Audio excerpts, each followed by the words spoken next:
Како што и потенцираше самиот Стефановски, тој ќе биде првиот македонски возач што ќе се надпреварува со прототип болид на официјални меѓународни надпреварувања, со што стартува едно ново поглавје во неговата кариера за кое сонува цел живот.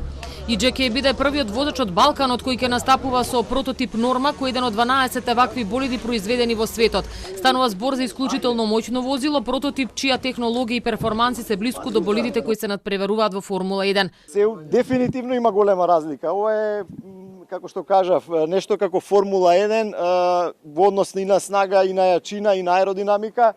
Максимална брзина е 280 км, но убрзавањето е драстично многу поголемо. Во однос на Ферарито на некои стази е побрзо и до 15 секунди. Во конкуренција е сериозна. Најаката конкуренција во оваа класа, тоа се луѓе кои што се долги години со вакви автомобили, со формули прототипови, влегувам во нова категорија, така да време е да се пробаме со големите батковци на брзките трки. Денешната промоција и тестирање се случи на Водно, каде Стефановски ги имаше своите почетоци во тркачката кариера.